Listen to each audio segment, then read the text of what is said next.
মিনাজ যুলুমাত, এমন একটা কিতাব তোমাদেরকে দিয়েছি যেই কিতাবটা তোমাদেরকে বের করে নিয়ে আসবে শিরক বিদআত কুফরের পথ থেকে, অন্ধকারাচ্ছন্ন পথ থেকে তোমাদেরকে বের করে নিয়ে আসে ইলা যুলুমাতি ইলান নূর, তোমাদেরকে অন্ধকারাচ্ছন্ন পথ থেকে বের করে আল্লাহ রাব্বুল আলামিন তোমাদেরকে সিরাতিম মুস্তাকিমের পথকে পরিচালিত করবে। বলেন সুবহানাল্লাহ।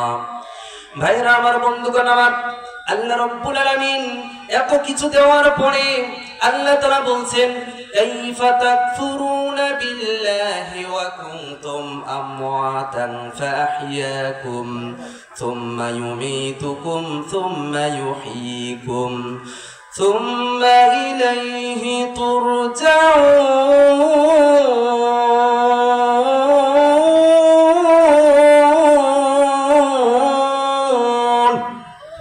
আল্লাহ রাব্বুল আলামিন বলছেন কাইফা তাকফুরুন, হে বান্দারে, কিভাবে আমি আল্লাহ রাব্বুল আলামিন থেকে তোমরা কিভাবে আমার আল্লাহর সঙ্গে কুফরি করো, অথচ তোমাদের কোনো অস্তিত্ব ছিল না। আমি আল্লাহ রাব্বুল আলামিন অস্তিত্বহীনতা থেকে অস্তিত্ব দান করলাম, তোমাদেরকে জীবিত থেকে মৃত করব, আবার মৃত্যু থেকে জীবিত করব, সুম্মা ইলাইহি তুরজাউন, তোমাদেরকে অতঃপর তোমাদেরকে আমার নিকট ফিরে আসতে হবে। ফিরে আসার পর কি কি করতে হবে তোমরা কি জানো নি? লা ইউগাদিরু সগীরাতাও ওয়ালা কাবীরাতান ইল্লা আহসাহা। আল্লাহ রাব্বুল আলামিন বলছেন অন্ধকারাচ্ছন্ন পথের মধ্যে তুমি গুনাহ করেছো, গভীর রজনীর মধ্যে তুমি গুনাহ করেছো, ছোট থেকে ছোট নেক আমল করেছো, বড় থেকে বড় নেক আমল করেছো, আমি আল্লাহ রাব্বুল আলামিন সব আমলের প্রতিদান আমি জাররায় জাররায় দেব। বলেন সুবহানাল্লাহ। ভাইরা আমার, বন্ধুগণ আমার, আল্লাহর নবী, বিশ্ব নবী, রাহমাতুল লিল আলামিন নবী, এই জন্য বেঈমান মানুষগুলোকে ইমানদার বানানোর জন্য, কাফের মুশরিক গুলোকে ইমানদার বানানোর জন্য, জাহান্নামী মানুষগুলোকে জান্নাতি বানানোর জন্য আল্লাহর নবী, বিশ্ব নবী, রাহমাতুল লিল আলামিন মানুষের দ্বারে দ্বারে বারে বারে কালিমার দাওয়াত, ইসলামের দাওয়াত, কোরআনের দাওয়াত নিয়ে গিয়েছেন। কিন্তু কাফের মুশরিক যারা বোঝে নাই, বিশ্ব নবী রাহমাতুল লিল আলামিন নবীকে এরকম ধমক দিয়েছেন, গালি দিয়েছেন। শুধু তাই নয়, তাইফের মধ্যে বিশ্ব নবী রাহমাতুল লিল আলামিন নবীকে এমন ভাবে মার দিয়েছেন, বিশ্ব নবী রাহমাতুল লিল আলামিন নবী জমিনের মধ্যে বেহুশ হয়ে পড়েছিলেন। জিবরাইল আমিন বিশ্ব নবী রাহমাতুল লিল আলামিন নবীকে বললেন, ইয়া রাসূলুল্লাহ, ইয়া হাবিবাল্লাহ, একবার শুধু আপনি হুকুম দেন, এই তায়েফবাসীকে আমি নিস্তেজ করে দেই, এই তায়েফবাসীকে আমি ধ্বংস করে দেই।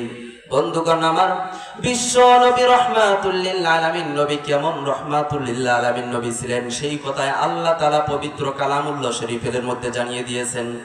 আল্লাহ রাব্বুল আলামিন বলছেন, ওয়া মা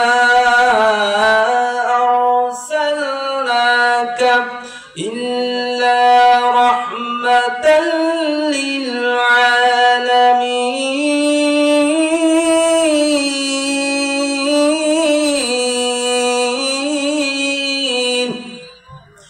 ভাইরা আমার, আল্লাহ রাব্বুল আলামিন বলছেন, হে নবী, আপনাকে আমি এই পৃথিবীর জমিনে রাহমাতুল লিল আলামিন নবী হিসেবে প্রেরণ করেছি। নবী আমার চোখের পানি ছেড়ে ছেড়ে ডুকরে ডুকরে কান্না করে আর বলে, জিবরাইল রে, আজকে তোমার কথা শুনে যদি আমি বরদোয়া করি আর তায়েফবাসী যদি ধ্বংস হয়ে যায়, তাহলে তুমি বলো এই কালিমার দাওয়াত আর ইসলামের দাওয়াত আমি কাদের কাছে দিব? বলেন সুবহানাল্লাহ। আমার বন্ধুগণ, আমার ভাইয়েরা, এই দুনিয়ার জমিনের মধ্যে যা কিছু করি কোনো কিছুই কাজে আসবে না। আল্লাহ রাব্বুল আলামিন বলছেন, ইয়াউমা লা ইয়ানফাউ মালু ওয়ালা বানুন। আল্লাহ রাব্বুল আলামিন বলছেন, যেই সন্তান সন্ততির জন্য তোমরা অহংকার করো, তোমার সন্তান সন্ততি তোমার কোনো কাজে আসবে না। তোমার অর্থ সম্পদ কোনো কিছুই কাজে আসবে না। একটা জিনিস শুধু কাজে আসবে, ইল্লা মান আতাল্লাহা বিকলবিন সালিম। যে ব্যক্তি আল্লাহ রাব্বুল আলামিনের জিকির আজকার করে, আল্লাহর কোরআন তেলাওয়াত করে, আল্লাহ তাআলার বিধিবিধান মেনে রাসূলের সুন্নাত তরিকায় নিজের জীবনকে পরিচালনা করে, যার অন্তরটা পরিপূর্ণ সুস্থ রাখবে, আল্লাহ রাব্বুল আলামিন বলছেন ইল্লা মান আতাল্লাহা বিকলবিন সালিম, কিয়ামতের ময়দানে সেই ব্যক্তি পরিপূর্ণ কামিয়াবি হয়ে যাবে। বলেন সুবহানাল্লাহ। আমার ভাইরা, আমার বন্ধুগণ, রাহমাতুল লিল আলামিন নবী বসা ছিলেন, হঠাৎ করে জিবরাইল আমিন এসে বলছেন, ইয়া রাসূলুল্লাহ, ইয়া হাবিবাল্লাহ, আপনার জন্য সুসংবাদ। নবীজিকে বললেন, ইয়া রাসূলুল্লাহ, ইয়া হাবিবাল্লাহ, আপনার ৭০,০০০ উম্মতকে আমার আল্লাহ রাব্বুল আলামিন বিনা হিসেবে মাফ করে দিয়েছেন। বলেন সুবহানাল্লাহ। রাহমাতুল লিল আলামিন নবী চোখের পানি ছেড়ে ছেড়ে কাঁদেন আর বলে, জিবরাইল, তুমি আল্লাহর কাছে চলে যাও, কারণ আমার সাহাবীদের মধ্যেই হচ্ছে ১০০,০০০ সাহাবী, এর মধ্যে যদি ৭০,০০০ উম্মতকে মাফ করে দেয়, কিয়ামত পর্যন্ত কোটি কোটি উম্মত আসবে, তাদের অবস্থাটা কেমন হবে? হযরতে জিবরাইল আমিন আল্লাহর কাছে চলে গেলেন, যে বলতেছেন, ওগো রব্বুল আলামিন, আপনার নবী তো তাতে খুশি নয়। তখন আল্লাহ রব্বুল আলামিন বলছেন, জিবরাইল যাও যাও, ওই ৭০,০০০ যে উম্মতকে আমি মাফ করলাম, এবং ৭০,০০০-এর প্রত্যেকেই আবার ৭০,০০০ করে সুপারিশ করে করে আল্লাহ রব্বুল আলামিনের জান্নাতে প্রবেশ করবে। বলেন সুবহানাল্লাহ। ভাইরা আমার, বন্ধুগণ আমার, নবীজি আমার দুনিয়ার জমিনে রাহমাতুল লিল আলামিন নবী, কিয়ামতের ময়দানে থাকবেন রাহমাতুল লিল আলামিন নবী। আল্লাহ রাব্বুল আলামিন বলছেন, লিয়াগফিরা লাকাল্লাহু মা তাকদ্দামা মিন যামবিকা ওয়া মা তাআখারা। হে নবী, আপনার সামনের গুনাহ মাফ, পিছের গুনাহ মাফ। নবীজি, আপনি আপনার আল্লাহর জান্নাতে চলে যান। আল্লাহর নবী কিয়ামতের ময়দানে সিজদায় পড়ে চোখের পানি ছেড়ে ছেড়ে কাঁদবেন আর বলবেন, ও দয়ার মালিক, আপনার জান্নাতে আমি ততক্ষণ পর্যন্ত প্রবেশ করব না যতক্ষণ না আপনি আমার গুনাহগার উম্মতদেরকে maaf করবেন। আল্লাহ রাব্বুল আলামিন বলবেন, ইয়া রাসূলুল্লাহ, ইয়া হাবিবাল্লাহ, হে আল্লাহর রাসূল, আপনার জিন্দেগিতে কোনো গুনাহ নাই, আপনি জান্নাতে প্রবেশ করুন। আল্লাহ রাসূল সাল্লাল্লাহু আলাইহি সাল্লাম দুনিয়ার জমিনের মধ্যে এমন ভাবে শুধুমাত্র কেবলমাত্র জাহান্নামী মানুষগুলোকে জান্নাতি বানানোর জন্য এই পরিমাণ কান্না করেছেন যে রাতে কোনোদিন তিনি তৃপ্তি সহ ঘুমাইতেন না। ওনার 23টা বছর জিন্দেগির মধ্যে কোনোদিন পেট ভরে খানা খাইতেন না। ভাইরা আমার, বন্ধুগণ আমার, যুবক বন্ধু, বৃদ্ধ বাবাজি, আল্লাহ রাসূল সাল্লাল্লাহু আলাইহি সাল্লাম কেমন রাহমাতুল লিল আলামিন নবী ছিলেন। রাহমাতুল লিল আলামিন নবী আল্লাহর নিকট দোয়া করবে, মালিক, আপনি আমার গুনাহগার উম্মতকে যতক্ষণ মাফ করবেন না আমি ততক্ষণ পর্যন্ত জান্নাতে যাব না। যখন কিয়ামতের ময়দানে সোহাত মাথার উপর সূর্য চলে আসবে, মানুষের জিহ্বাটা নাভি পর্যন্ত চলে আসবে, চোখগুলো খুলে খুলে পড়ে যাবে, মাথার মগজগুলো টকবক টকবক করে ফুটতে থাকবে। হযরত আদম আলাইহিস সালাতু ওয়াস সালাম থেকে শুরু করে হযরত ঈসা আলাইহিস সালাতু ওয়াস সালাম পর্যন্ত মতান্তরে 2,24,000 পয়গম্বর সকলেই বলবে, ইয়া নাফসি, ইয়া নাফসি। কিন্তু আপনার আমার নবী বলতে থাকবে, ইয়া উম্মতি, ইয়া উম্মতি। সকল মানুষ বলবে, ইয়া নাফসি, ইয়া নাফসি। মা তার সন্তানকে দেখে পলায়ন করবে, সন্তান তার মাকে দেখে পলায়ন করবে, স্বামী তার স্ত্রীকে দেখে পলায়ন করবে, স্ত্রী তার স্বামীকে দেখে পলায়ন করবে। অযুবক বন্ধু, এটা আমার মুখের কথা না, আল্লাহ রাব্বুল আলামিন বলেন, ওয়া উম্মিহি ওয়া আবি ওয়া সাহিবাতিহি ওয়া বানি লিকুল্লি ইমরিইম মিনহুম শাইউন ইউনি। আল্লাহ রাব্বুল আলামিন বলছেন, সন্তান সন্ততি কাল কিয়ামতের ময়দানে কেউ কাউকে চিনবে না। জাহান্নাম যখন কিয়ামতের ময়দানের পাশে এসে বলবে, ও রব্বুল আলামিন, আমাকে বড় ক্ষুধা লেগেছে, আমার জন্য খাবারের ব্যবস্থা করো। জাহান্নামকে বলবে, ও জাহান্নাম তুমি একটু ওয়েট করো, তোমার জন্য জাহান্নামীদেরকে আমি প্রেরণ করেছি।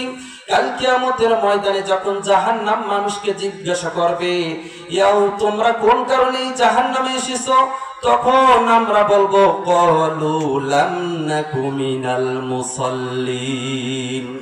বন্ধুগণ আমার, কিয়ামতের ময়দানে আমরা বলবো ক্বালু লাম নাকু মিনাল মুসাল্লিন, আমরা দুনিয়ার মধ্যে মুসল্লি ছিলাম না, আমরা নামাজি ছিলাম না, আমরা আল্লাহ তাআলার বিধিবিধান পালতাম না।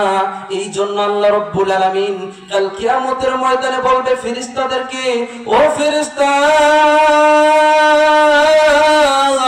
খুযুহু ফাগুল্লু সুম্মাল জাহিমা সাল্লু, তাদেরকে ধরো, তাদেরকে পাকড়াও করো। তখন জাহান্নামীদেরকে গোলাকার করে জাহান্নামের মধ্যে নিক্ষেপ করবে। বলেন নাউযুবিল্লাহ। সম্মানিত হাজিরিন, এই জন্য আমরা যেই অবস্থায় থাকি, যেখানে থাকি, যেইভাবে থাকি, 5 ওয়াক্ত নামাজ পড়ার দরকার আছে না নাই? ভাইরা আমার, বন্ধুগণ আমার, আমাদেরকে এমন একটা কিতাব দিয়েছেন, কিতাবের মধ্যে শ্রেষ্ঠ কিতাব দিয়েছেন আল কোরআন, ধর্মের মধ্যে শ্রেষ্ঠ ধর্ম দিয়েছেন ইসলাম, যার কথা স্বয়ং আল্লাহ রাব্বুল আলামিন বলেছেন ইন্নাদ দীনা ইনদাল্লাহিল ইসলাম। নিশ্চয়ই পৃথিবীর জমিনের মধ্যে যত ধর্ম, যত মতভেদ আছে, সবচেয়ে শ্রেষ্ঠ ধর্ম আমার আল্লাহর নিকট ইসলাম। বলেন সুবহানাল্লাহ। ভাইরা আমার, বন্ধুগণ আমার, শুধু তাই নয়, এমন একটা কিতাব দিয়েছেন, এই কিতাবের মধ্যে তাওরাত, জাবুর, ইনজিল যত কিতাব ছিল সব যার মধ্যে ছিল এই কোরআনের মধ্যে তা আছে। বলেন সুবহানাল্লাহ। ভাইরা আমার, বন্ধুগণ আমার, এমন একটা কিতাব আল্লাহ রাব্বুল আলামিন দিয়েছেন, যে কিতাবের পৃষ্ঠাটা আপনি খুলবেন, আল্লাহ রাব্বুল আলামিন বলছেন যালিকাল কিতাবু লা রাইবা ফি। এমন একটা কিতাব দিয়েছে, এই কিতাবের মধ্যে যাররা পরিমাণ কোনো সন্দেহ নাই। বলেন সুবহানাল্লাহ। বন্ধুগণ আমার, এই কিতাব যদি আপনার ব্যক্তিগত জীবন, পারিবারিক জীবন, সামাজিক জীবন, রাজনৈতিক জীবন, রাষ্ট্রনৈতিক জীবনের মধ্যে আপনি যদি বাস্তবায়ন করেন, আল্লাহ রাব্বুল আলামিন ওয়াদা দিয়েছেন তোমার স্থান হবে সরাসরি জান্নাত। বলেন সুবহানাল্লাহ। ভাইরা আমার, বন্ধুগণ আমার, কিন্তু এমন কিছু নাস্তিক, বেদিন, কাফের, মুশরিক আছে, তারা বলে এই কোরআনের বয়স অনেক হয়ে গেছে, এই কোরআনকে পরিত্যাগ করা দরকার। বলেন নাউযুবিল্লাহ। তাদেরকে আমি দ্ব্যর্থহীন ভাষায় বলে দিতে চাই, এই কোরআন আল্লাহ রাব্বুল আলামিন বলেছেন, এই কোরআনকে আমি আল্লাহ তাআলা হেফাজত করব। ইন্না নাহনু নাযালনা যিকরা ওয়া ইন্না লাহু লাহাফিজুন। এই কিতাবকে আমি নাজিল করেছি, আর এই কিতাবের হেফাজতের দায়িত্ব আমি নিয়েছি। এই কিতাব 1500 বছর আগে যেমন ছিল, এখনো তেমন আছে, কিয়ামত পর্যন্ত তেমন থাকবে। একটা লাইন, একটা পৃষ্ঠা তো দূরের কথা, একটা নকশা পরিবর্তন করার ক্ষমতা নাই। কথা বলেন ঠিক কি না? ভাইরা আমার, বন্ধুগণ আমার, এই কিতাবের হেফাজতের দায়িত্ব স্বয়ং আল্লাহ তাআলা নিয়েছেন। আল্লাহ সুবহানাহু ওয়া তাআলা আমাদের সকলকে 5 ওয়াক্ত নামাজ গুরুত্ব সহকারে আদায় করার তৌফিক দান করুক। সামনে রমজান মাস আসতেছে, যারা আমরা কোরআন তেলাওয়াত করতে পারি না, আল্লাহ সুবহানাহু ওয়া তাআলা আমাদের সকলকে কোরআন তেলাওয়াত করার তৌফিক দান করুক, কোরআন শ্রবণ, কোরআন শিক্ষা গ্রহণ করার তৌফিক দান করুক। সকলে পড়েন আমিন। ওয়া আখিরি দাওয়ানা আলহামদুলিল্লাহি রাব্বিল আলামিন। আসসালামু আলাইকুম ওয়া রাহমাতুল্লাহি ওয়া বারাকাতুহু।